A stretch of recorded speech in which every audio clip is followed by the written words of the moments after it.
Assalamualaikum warahmatullahi wabarakatuh. Saya Syahrudin SPDI, mahasiswa PPG dalam jabatan Kementerian Agama tahun 2023 pada bat 1 di LPTI UIN Antasari Banjarmasin. Pada kesempatan ini untuk menguji kompetensi mahasiswa PPG dalam jabatan, maka saya akan menampilkan salah satu hasil uji komprehensif yang dilaksanakan pada tanggal 17 Juli 2023. Dengan ini, selamat menyaksikan.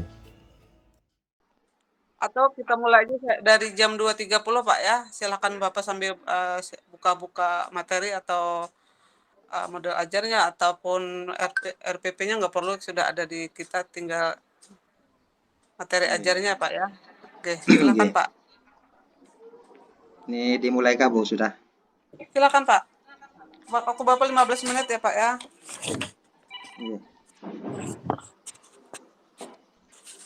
Baik, Assalamualaikum warahmatullahi wabarakatuh. Waalaikumsalam. Alhamdulillahirrabbilalamin. Wassalatu wassalamu ala asyrafil anbiya'i mursalin Sayyidina wa maulana Muhammadin wa ala alihi wa sahbihi ajma'in. Amma ba'd. Toleransi ya. Dan yang keenam adalah kreatif. Baik, karena sekalian, nah setelah kita mengetahui tujuan pembelajaran kita, tugas kalian adalah mencermati video berikut. Kemudian nanti tugas ini akan Bapak bagikan per kelompok. Setiap masing-masing kelompok itu akan mempresentasikan hasil kelompoknya dan maju ke depan satu persatu dari hasil pengamatan dari video yang Bapak tayangkan berikut ini. Silakan dan selamat menyaksikan.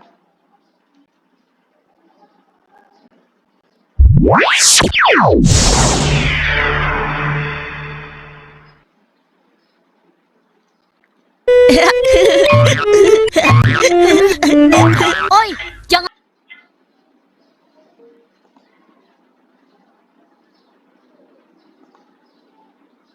Bercanda, tertawa, mendahului gerakan imam, dan tidak menutup aurat. Oh iya Pak Ustadz, tadi ketika sholat Amir dan Andi ngobrol. Sholat mereka kan batal ya Pak Ustadz. Berbicara dalam sholat itu termasuk yang tidak boleh dilakukan. Tapi kan tadi kamu juga ikut ngomong dong. Ada aturannya.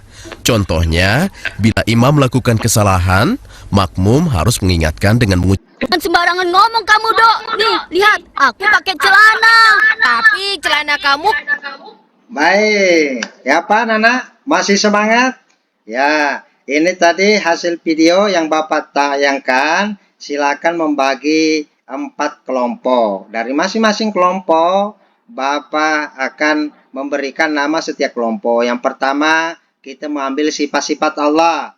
Pertama itu sifat sifat nafsiyah. Yang kedua, kelompok kedua sifat salbiyah. Yang ketiga sifat ma'ani, dan yang keempat sifat ma'nawiyah. Ya, silakan membuat sebuah barisan atau bundaran masing-masing kelompok, dan di LKPD kalian Bapak sudah membagikan masing-masing kelompok tugasnya. Dan nanti itu dari hasil pengamatan kalian di dalam video ini dideskripsikan apa-apa yang kalian temukan di dalam video. Kemudian nanti dipresentasikan. Bapak kasih waktu 10 menit untuk mengerjakan. Mulai sekarang. Baik, anak-anak sekalian, waktu kita sudah habis dan semuanya silakan mempresentasikan. Kita panggil dulu kelompok 1. Silakan kelompok 1. Baik, luar biasa, kita tepuk tangan. Beri aplaus kepada teman kita yang sudah mempresentasikan hasil pengamatan dia tentang video. Kemudian lanjut ke kelompok kedua, kemudian lanjut ke kelompok ketiga, dan kelompok terakhir, kelompok keempat. Nah, baik, anak sekalian. Nah, setelah mencermati video, ada beberapa hal yang perlu nanti Bapak akan refleksikan pada akhir pembelajaran. Tapi kita akan fokus dulu materi. Nah, kita fokus materi. Pertama adalah pengertian sholat. Nah, kalau tadi Andi gimana? Pengertian sholat, apa yang dimaksud dengan sholat? Nah, oke, bagus sekali. Sholat menurut bahasa Arab berasal dari kata yang memiliki arti doa. Istilah adalah sholat adalah suatu ibadah yang tersusun dari beberapa perkataan dan beberapa perbuatan yang dimulai dengan takbiratul ihram dan diakhiri dengan salam dan memenuhi syarat dan rukun tertentu. Menurut syariat Islam, praktik sholat harus sesuai dengan segala atau semua petunjuk atau tata cara yang dilakukan oleh Rasulullah SAW. Ya, itu ya anak sekalian. Kemudian dalam dalil Allah memperkuat di dalam surah Al-Ankabut. Silakan Muhammad Fatir membacakan ayat yang di layar ya. Silakan dibacakan dengan tilawah. Luar biasa ya. Kita beri aplaus dulu kepada ananda kita yang telah membacakan Al-Quran dengan sangat merdu ya. Silakan Zainab diartikan. Baik. Dan dirikanlah sholat, sesungguhnya sholat itu mencegah dari perbuatan keji dan mungkar, dan sesungguhnya mengingat Allah adalah lebih besar keutamaan dari ibadah-ibadah yang lain. Sesungguhnya Allah itu Allah mengetahui apa yang kamu kerjakan. Baik, kita akan melanjutkan tentang zikir. Zikir berasal dari bahasa Arab yaitu zakarah, yang berarti mengingat atau menyebut. Sedangkan menurut istilah zikir adalah mengingat Allah dengan cara menyebut sifat-sifat keagungan Allah dan memuliakannya. Nah, itu menurut bahasa. Kemudian menurut istilah, zikir di sini adalah mengingat Allah dengan cara senantiasa menyebutkan sifat-sifat keagungannya atau kemuliaannya, seperti membaca tahlil, membaca tasbih, membaca tahmid. Nah, dan itu yang dimaksud zikir lisan anak-anak ya. Ya, kemudian pengertian zikir di sini tidak hanya sebatas pengucapan lisan semata, Nana, tetapi di sini ada kalimat-kalimat tertentu yang harus diucapkan. Yang dimasukkan dengan zikir di sini adalah segala gerak baik secara fisik maupun jiwa yang menggerakkan hati untuk semakin dekat dengan Allah dan senantiasa mengingat Allah. Nah, ingat ya, anak sekalian, kalau kita berzikir biasanya goyang-goyang kepala di masjid itu, jangan heran. Dia lagi berzikir dan menikmati kejiwaannya dekat dengan Allah. Ya. Kemudian di sini ada salah satu firman Allah. Silakan dibacakan. Muhammad Abdullah. Ya. Baik. Diartikan ya. Sekalian diartikan. Hai orang-orang beriman, berzikirlah dengan menyebut Allah. Zikir sebanyak-banyaknya. Ya. Setelah kita mengetahui bagaimana kekuatan zikir itu mendekatkan sebagai alat mendekatkan diri kepada Allah, maka kita sudah berada pada adab. Apa sih adab-adab sholat? Nah, itu kita membahas kali ini adalah ada 6. Pertama adalah kita harus khusyuk. Dalam adab sholat itu harus kita khusyuk. Yang kedua, hati itu dijadikan sebagai hati yang ikhlas. Kalau kita tidak ikhlas berarti tidak merupakan sebagai adab sholat. Jadi bisa diartikan sebagai sholatnya itu tidak benar ya. Yang ketiga adalah menjaga waktu dan batas-batasnya. Nah, kalau anak-anakku sekalian lagi bermain tiba waktu sholat, maka apa yang didahulukan? Apakah terus bermain atau kita harus cepat mengambil air wudhu? Baik, bagus. Mengambil air wudhu agar kita disiplin dengan waktu. As-sholatu fi waktiha. Sholatlah pada waktunya. Keempat adalah menjaga kebersihan dan kesucian tempat sholat dari najis. Ya. Kemudian memakai pakaian terbaik. Pokoknya pakaian terbaik. Tetapi jangan pakaian yang bergambar anak-anak ya. Tetapi ada kita sudah ditentukan. Yaitu pakaian kokoh atau pakaian jubah atau gamis ya. Nah, baik.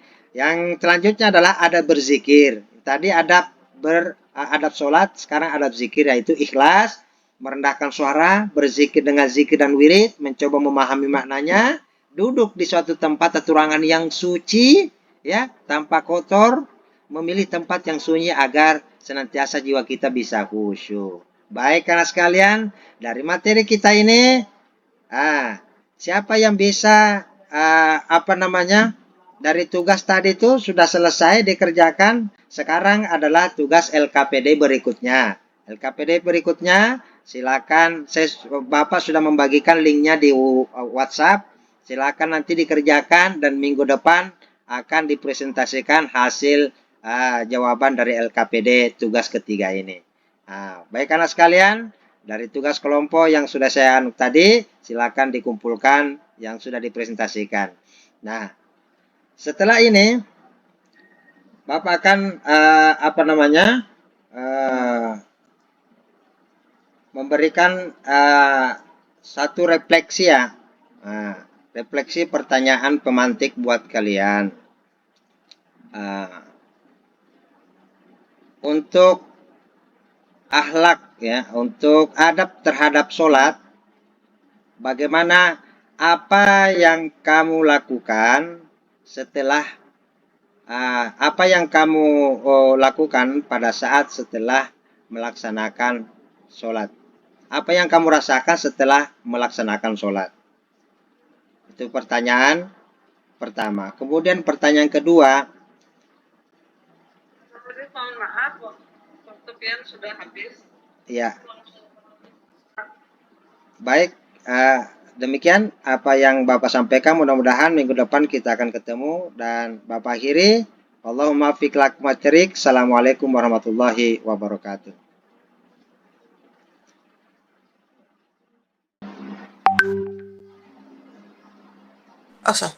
Kita lanjutkan ke tanya jawabnya. Mungkin bergantian saja saya dengan Ibu Nursehan. Untuk pertama saya akan menanyakan langsung aja sih Pak, dijawab lewat lisan, karena memang lisan.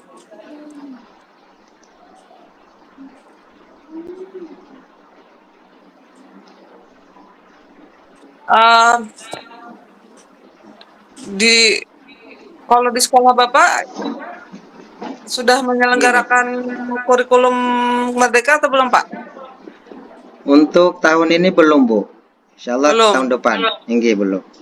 Jadi belum mempraktekkan sebenarnya Pak. Tapi mudahan karena kemarin sudah lokakarya yang lumayan maraton panjang, luar artinya Betul. saya memahami Bapak artinya sudah bisa tahu banyak tentang perbedaan dan ya apa antara kurikulum 2013 dengan kurikulum Merdeka. Di dalam kurikulum Merdeka kan ada sekarang aktivitas pembelajaran dilakukan dalam intrakurikuler, kurikuler, dan ekstrakurikuler. Bapak bisa menjelaskan intrakurikuler itu apa, diaplikasikan dalam proses pembelajaran bagaimana, kokurikuler juga gimana, dan ekstrakurikuler itu bagaimana juga. Dan itu kalau ekstra sebenarnya sebuah kegiatan yang untuk apa, kayaknya sekarang memang karakter, tapi ada penamaan khusus di dalam kurikulum Merdeka kan Pak, bahwa di sana di apa ya, untuk lebih kepada pengembangan profil pelajar Pancasila. Silakan Pak, apa yang dimaksud intrakurikuler dan di mana itu diaplikasikan secara realnya di kelas kah atau di kegiatan tertentu kah atau apa? Kurikuler juga silakan jelaskan. Baik. Menurut pemahaman saya, Bu, terkait masalah intrakurikuler, kokurikuler, dan ekstrakurikuler itu merupakan satu bagian yang tidak bisa dipisahkan antara satu dengan lainnya, karena antara satu dengan lainnya saling berkaitan. Kalau intrakurikuler itu berkaitan dengan materi pelajaran yang sifatnya formal, misalnya ke bahasa Indonesia dan lain sebagainya, sesuai struktur pembelajaran di dalam kelas. Itu intrakurikuler, yang di dalamnya terdapat alokasi waktu yang sudah ditentukan sesuai dengan perangkat pembelajaran. Nah, sedangkan dalam pengimplementasiannya adalah intrakurikuler itu sesuai dengan kurikulum yang diadopsi dari Kementerian Agama maupun Kementerian Pendidikan Nasional. Sehingga untuk memenuhi aktivitas proses belajar mengajar itu dalam kurikulum Merdeka tentunya di dalam beberapa mata pelajaran dikolaborasikan. Artinya di dalam beberapa mata pelajaran itu dikombain sehingga terjadi suatu kolaborasi yang epik untuk proses pembentukan karakter peserta didik di dalam mengembangkan proses pembelajaran itu sendiri. Nah, yang kedua adalah kokurikuler. Kokurikuler di sini adalah kegiatan di sekolah yang dilakukan oleh peserta didik untuk menguatkan serta memperdalam atau sebagai pengayaan mata pelajaran yang sudah dipelajari dalam kegiatan intrakurikuler. Ya, kegiatan ini dilaksanakan mengoptimalkan penguatan karakter dan ini biasa di luar mata pelajaran yang sudah ditentukan oleh sekolah. Itu kokurikuler sehingga dilaksanakan sendiri atau kelompok bisa.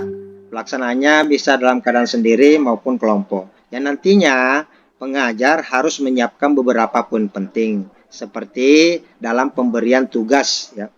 Tugas atau materi yang sesuai atau pembahasan yang sedang diajarkan. Itu pemahaman saya tentang kokurikuler sehingga di dalam akhir proses pengajaran ini akan memberikan penilaian yang adil dan sesuai dengan sesuai kemampuan peserta didik masing-masing. Kegiatan kokurikuler ini diwajibkan untuk peserta didik untuk mengembangkan suatu identitas dan nilai-nilai sebuah kearifan lokal. Ya. Kemudian kalau ekstrakurikuler itu adalah kegiatan di luar pembelajaran, di luar mata pelajaran bisa dilakukan sore hari dan itu seperti ekstrakurikuler yang bersifat keterampilan, olahraga, kesenian, seperti silat, sanggar seni, tari dan lain sebagainya sebagai upaya pembentukan skill atau keterampilan para peserta didik dalam memenuhi kemampuannya dalam setiap mata pelajaran yang diikuti. Artinya adalah pusat titik pendidikan, keilmuan, pengetahuan mereka itu didasarkan pada proses pendidikan yang bersifat kepada titik tolaknya adalah kepada peserta didik itu sendiri, mengukur sesuai kemampuan, keterampilan yang dia miliki atau skill yang dia miliki. Itu Bu, menurut saya tentang perbedaan intrakurikuler, kokurikuler, dan ekstrakurikuler. Oke. Kalau Ibu Sehan, silahkan kalau ingin mengajukan pertanyaan, Bu Sehan. Ibu ulun rasa cukup Bu. Nggih pertanyaan dari Pian. Nggih. Oke. Sekarang kita lanjutkan ke baca tulis Al-Quran Pak ya. Tapi kalau bisa kita ngaji aja dulu Pak ya. Sudah membawa Al-Qurannya Pak? Nah ini pakaiannya. Kita tolong.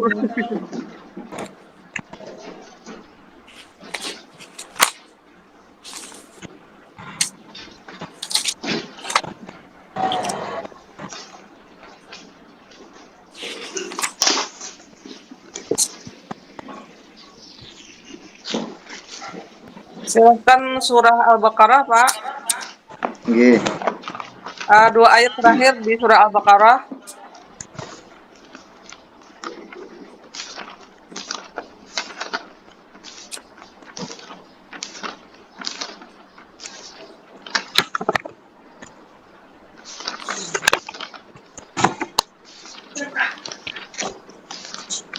Baik. Dibaca Kak Bu? Silakan. أعوذ بالله من الشيطان الرجيم بسم الله الرحمن الرحيم آمن الرسول بما أنزل إليه من ربه والمؤمنون كل آمن بالله وملائكته وكتبه ورسله لا نفرق بين أحد من رسله وقالوا سمعنا وأطعنا غفرانك ربنا وإليك المصير لا يكلف الله نفسا إلا وسعها لها ما كسبت وعليها ما اكتسبت ربنا لا تؤاخذنا إن نسينا أو أخطأنا ربنا ولا تحمل علينا إصرا كما حملته على الذين من قبلنا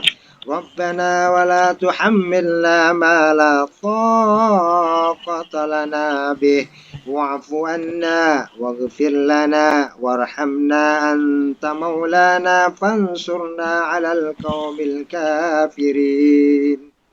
صدق الله. Oke. Bapak sudah menyediakan kertas sama spidol, Pak? Videonya lupa. Iya, supaya agak kelihatan nanti kalau Bapak memperlihatkan ke kami, Pak.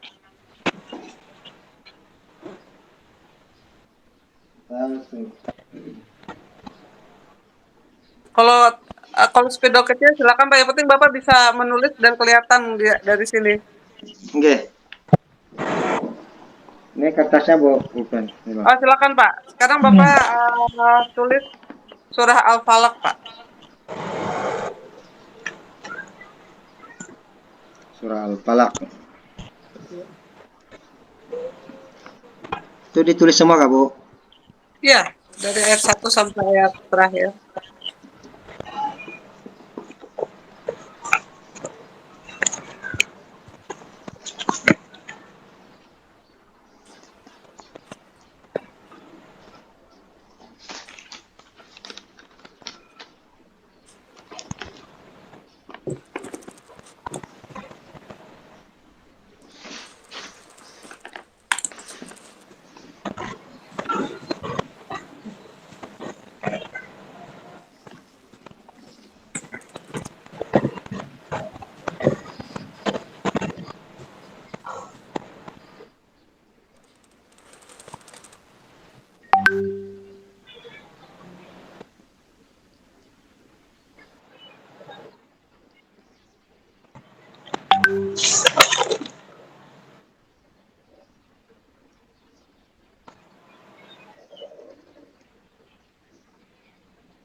Sebentar Bu ya.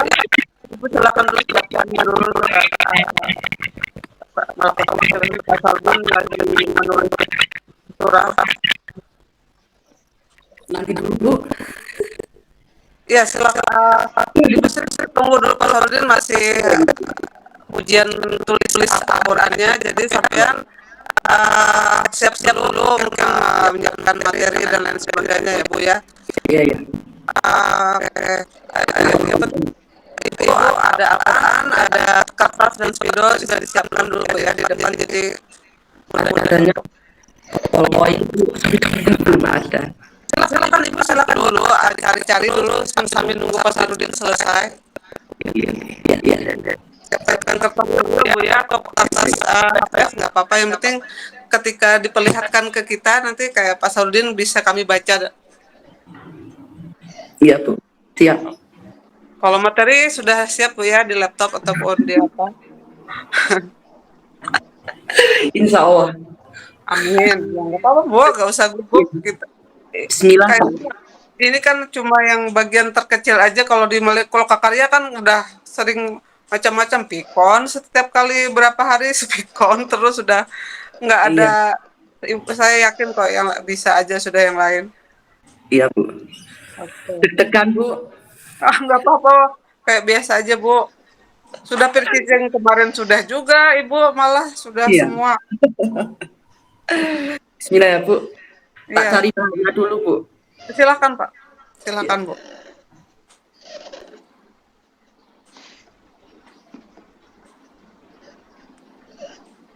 Udah Pak Sarode? Nggih.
Sudah, Bu.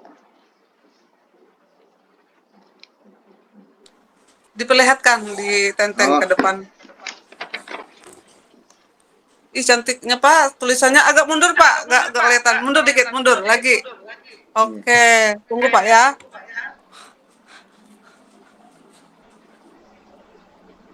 Bos, yakin ada Bapak ingin sharing apa saat itu Bapak.